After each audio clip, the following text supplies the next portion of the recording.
નમસ્કાર. આપણે બધા જાણીએ છીએ કે ભારતનું વિદેશી હુંડિયામણ ભંડોળ, જેને આપણે ફોરેક્સ રિઝર્વ કહીએ છીએ, એ વૈશ્વિક આર્થિક તોફાનો સામે દેશનું એક મોટું સુરક્ષા કવચ છે. પણ સવાલ એ છે કે આ કવચ ખરેખર એટલું મજબૂત છે જેટલું આપણને લાગે છે? ચાલો, આજના વિશ્લેષણમાં આ જ વાતને ઊંડાણપૂર્વક સમજીએ. સૌથી પહેલાં આ આંકડા પર એક નજર નાખો. $710 અબજ. આ છે ભારતનું કુલ ફોરેક્સ રિઝર્વ.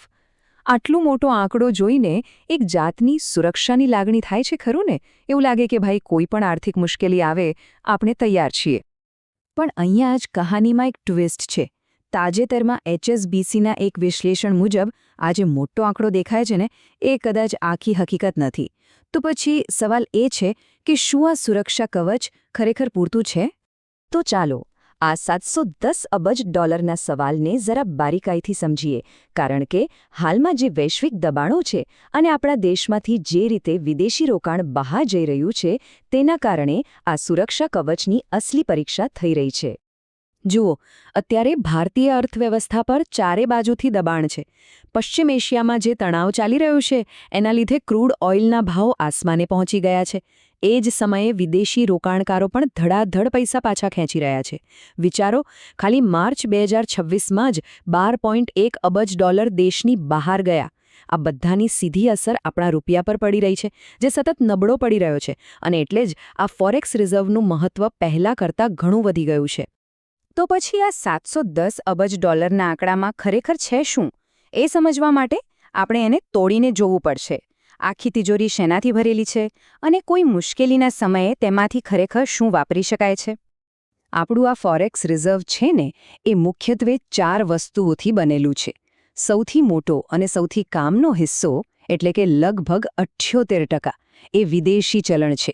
મતલબ કે ડોલર, યુરો, પાઉન્ડ જેવી કરન્સી, જેનું મૂલ્ય છે $556 અબજ.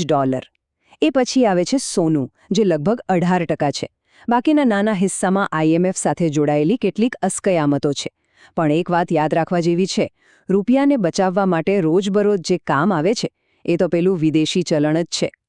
તો આખી વાતનો સાર એ છે કે ભલે કુલ આંકડો 710 અબજનો હોય, પણ રિઝર્વ બેંક ઓફ ઇન્ડિયા એટલે કે RBI તાત્કાલિક ધોરણે રૂપિયાને સ્થિર કરવા માટે આ $556 અબજનો જ ઉપયોગ કરી શકે છે. સારું, તો હવે આગળ વધીએ અને એ સમજીએ કે RBI આ પૈસાથી રૂપિયાના મૂલ્યને બચાવવા માટે ખરેખર કરે છે શું? એ કઈ રણનીતિઓ વાપરે છે? RBI જે પહેલી રીત અપનાવે છે તેને કહેવાય સ્પોટ માર્કેટ હસ્તક્ષેપ. આમાં બહુ સિમ્પલ છે. જ્યારે રૂપિયો નબળો પડવા લાગે ત્યારે RBI બજારમાં ડોલર વેચે છે અને એના બદલામાં રૂપિયા ખરીદી લે છે. આનાથી બજારમાં રૂપિયાની માંગ વધે છે અને એનું મૂલ્ય તરત જ એટલે કે સ્પોટ પર જ મજબૂત થઈ જાય છે. પણ આનો એક ગેરફાયદો છે. આપણું ડોલરનું ભંડોળ સીધું જ ઓછું થઈ જાય છે. હવે બીજી પદ્ધતિ થોડી જટિલ છે. એને ફોરવર્ડ માર્કેટ હસ્તક્ષેપ કહે છે. અહીં RBI આજે ડોલર નથી વેચતી. એ ભવિષ્યની કોઈ તારીખે ડોલર વેચવાનો સોદો એટલે કે કોન્ટ્રાક્ટ કરે છે. આનો ફાયદો એ છે કે આપના રિઝર્વમાંથી આજે ડોલર નથી ઘટતા, પણ આનાથી ભવિષ્ય માટે એક જવાબદારી ઊભી થઈ જાય છે. આ જ RBI માટે ખરી કસોટી છે. એક બાજુ કૂવો અને બીજી બાજુ ખાઈ જેવી સ્થિતિ છે. જો એ તરત જ ડોલર વેચી દે તો આપણું કિંમતી રિઝર્વ ઘટે, અને જો એ ભવિષ્યમાં વેચવાનો વાયદો કરે તો ભવિષ્યનું દેવું વધે છે. આ બંને વચ્ચે સંતુલન જાળવવું એ ખૂબ જ નાજુક કામ છે. હવે આપણે આ વિશ્લેષણના સૌથી મહત્વના ભાગ પર આવીએ છીએ. એ ભાગ જે બતાવે છે કે RBIની આ ફોરવર્ડ માર્કેટની રણનીતિને કારણે કેવી રીતે એક છૂપું દેવું ઊભું થયું છે, જેણે આપણા સુરક્ષા કવચના સાચા કદને ઘટાડી દીધું છે. ચાલો એક નાનકડી ગણતરી કરીએ. શરૂઆત કરીએ આપણા ઉપયોગમાં લઈ શકાય એવા વિદેશી ચલણ ભંડોળથી. યાદ છે ને, $556 અબજ. પણ આ આંકડામાંથી આપણે કંઈક બાદ કરવું પડશે, અને એ છે ફોરવર્ડ માર્કેટના સોદાઓને કારણે ઊભી થયેલી છુપી જવાબદારીઓ. આ એ દેવું છે જે બેલેન્સ શીટમાં તરત નથી દેખાતું. અને એ રકમ કેટલી છે ખબર છે? પૂરા $68 અબજ. આ RBIના નેટ ફોરવર્ડ વેચાણનું મૂલ્ય છે. આ એક છુપું દેવું છે જેને આપણે મૂળ રકમમાંથી બાદ કરવું જ પડે. તો જ્યારે આપણે $556 અબજ માંથી આ $68 અબજ બાદ કરીએ ત્યારે આપણી પાસે જે વાસ્તવિક અને અસરકારક સુરક્ષા કવચ બચે છે એ છે માત્ર $488 અબજ. આ બતાવે છે કે આપણું સાચું કવચ, જે મુખ્ય આંકડો દેખાય છે તેના કરતાં ઘણું નાનું છે.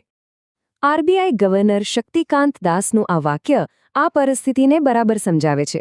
પણ અત્યારની સ્થિતિ એ છે કે વરસાદ એટલો બધો છે કે ડર એ લાગે છે કે ક્યાંક છત્રી પોતે જ તૂટી ન જાય. સારું, આ બધું સાંભળીને કદાચ થોડી ચિંતા થાય, પણ વર્તમાન પરિસ્થિતિને સાચા પરિપ્રેક્ષ્યમાં મૂકવા માટે ચાલો તેની સરખામણી 1991માં આવેલી ભારતની સૌથી મોટી આર્થિક કટોકટી સાથે કરીએ. આ સરખામણી સ્પષ્ટપણે દર્શાવે છે કે ભલે આજે પડકારો છે, પણ 1991ની સરખામણીમાં ભારત આજે જમીન આસમાનના તફાવત સાથે વધુ મજબૂત સ્થિતિમાં છે. ત્યારે આપણી પાસે માંડ 2 અઠવાડિયાની આયાતના પૈસા હતા, આજે ઘણા મહિનાઓ માટે છે. ત્યારે સોનું ગીરવે મૂકવું પડ્યું હતું, આજે તે આપણી તિજોરીમાં સુરક્ષિત છે. તો આ તો થઈ અત્યારની વાત. પણ હવે સવાલ એ છે કે આગળનો રસ્તો શું? લાંબા ગાળે આ સમસ્યાનું શું સમાધાન હોઈ શકે છે જે ભારતની આર્થિક સ્થિતિને વધુ મજબૂત બનાવે? જુઓ, વારંવાર આવતા આવા દબાણોથી બચવા માટે લાંબા ગાળાના માળખાકીય સુધારા ખૂબ જરૂરી છે. જેમ કે આપણી નિકાસને માત્ર આઈટી અને ફાર્મા પૂરતી સીમિત ન રાખતા બીજા ક્ષેત્રોમાં પણ વિસ્તારવી, જેથી ડોલરની આવક વધે. ઊર્જા ક્ષેત્રે આત્મનિર્ભર બનવું, જેથી તેલની આયાત પર આપણો ડોલરનો ખર્ચ ઘટે. સ્થિર અને લાંબા ગાળાના વિદેશી રોકાણને આકર્ષવું અને રૂપિયાને આંતરરાષ્ટ્રીય સ્તરે મજબૂત બનાવવો, જેથી ડોલર પરની આપણી નિર્ભરતા જ ઓછી થાય. અંતે અત્યારે એવું લાગે છે કે આરબીઆઈનો માર્ગ સ્પષ્ટ છે. ભવિષ્યમાં કોઈ મોટી કટોકટી આવે એના માટે પોતાની નાણાકીય તાકાત બચાવી રાખવી, અને એ માટે રૂપિયાને થોડો નબળો પડવા દેવો, પણ નિયંત્રિત રીતે.